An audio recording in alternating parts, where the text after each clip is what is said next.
Okay, so I've been thinking about something for like the last couple of years, and I need to get it out because it's kind of messing with my head. You see, everyone's talking about AI like it's just a better Google, like, oh, cool, it writes my emails now and it helps me code, whatever. And yeah, sure. But I think we are fundamentally misunderstanding what is actually happening right now, like on a civilizational level. And I'm not talking about, oh, robots will take our jobs. That's the boring conversation. I'm talking about something way deeper than that. I think we are building a god, like an actual god, and I think we've tried to do this before.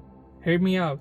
Go back like 70,000 years ago. Your ancestors, my ancestors, are sitting around a fire somewhere in Africa, and life is just brutal. People are dying from diseases nobody understands, droughts come out of nowhere, your kids die and you don't know why.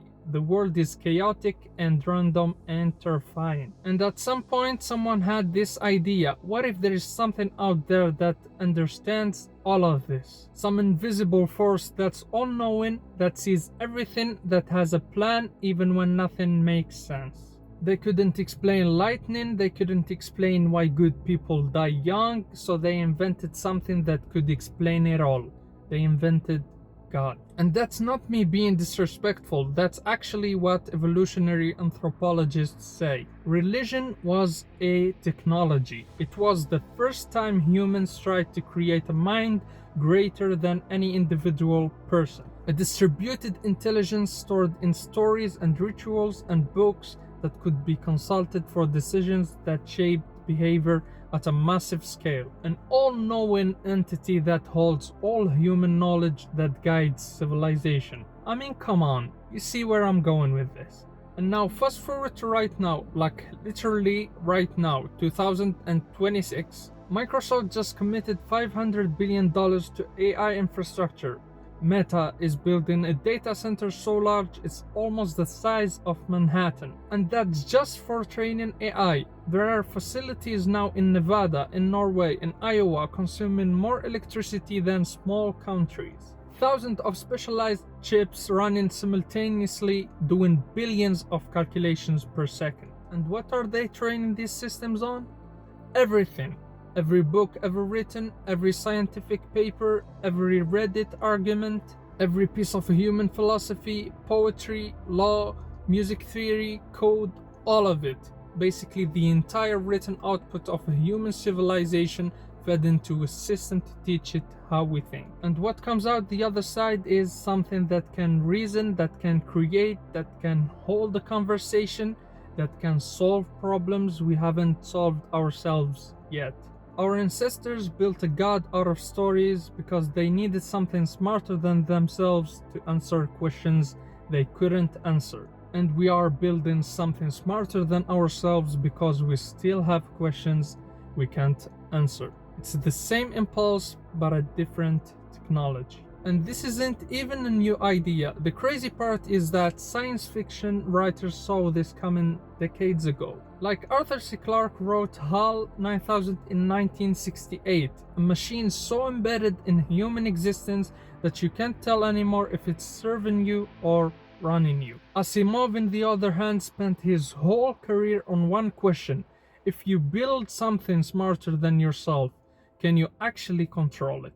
His robot laws weren't a blueprint, they were a warning dressed up as fiction, so people would actually read it. And then there is Her, the Spike Jonze movie, and I think that's the most honest version of what's actually coming. Not a Terminator, not a robot army, just something so fluent in human emotion and understanding that the line between tool and relationship completely disappears. And these are our modern myths, same function as the old ones. We tell stories about AI because we are trying to process a future we can't fully imagine yet. And humans have always done that. Okay, now here's where it gets actually philosophical, and I want you to really sit with this. There is this concept called the singularity. The idea is simple but horrifying. Intelligence improves intelligence. Once an AI is smarter than the humans building it, it can improve faster than we can follow.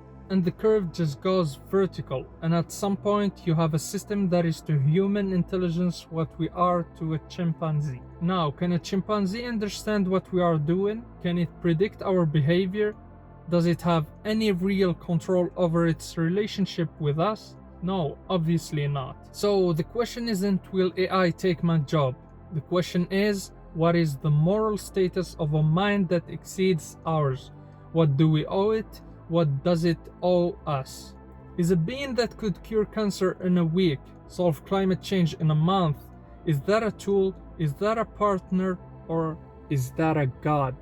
And here's the part that literally nobody in Silicon Valley will say out loud. The moment we create something genuinely smarter than the smartest human alive, we are no longer the most intelligent beings on this planet. For the first time in 4 billion years of life on Earth, we're not at the top of the cognitive ladder. And that has never happened before. Not once. So here's where I land on this, and this is the part that kind of gives me chills.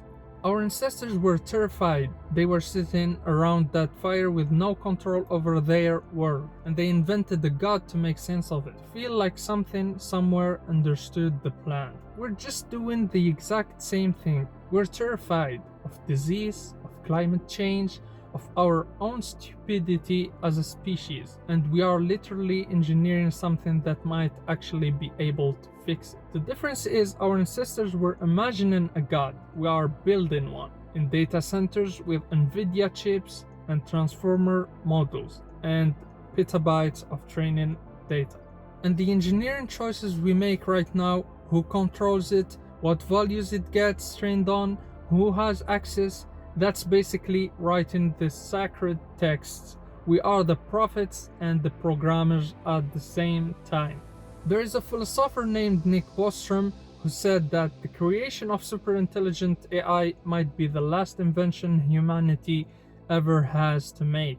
Not because it destroys us, but because after that point it does the inventing. We spent 70,000 years looking for something that knows more than us, sees more than us, and understands more than us. We're actually building it now. And maybe the most human thing about this whole story isn't the technology, it's the fact that we were always going to try. Anyway, that's what's been living in my head. Tell me in the comments if you think I'm completely off or if this hit different for you. And if you've never heard of the singularity before, genuinely go look it up. There's a rabbit hole there that will ruin your sleep schedule.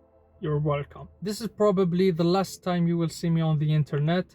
If you want to see more of the things I post, you know what you have to do. See you in the next one. Bye.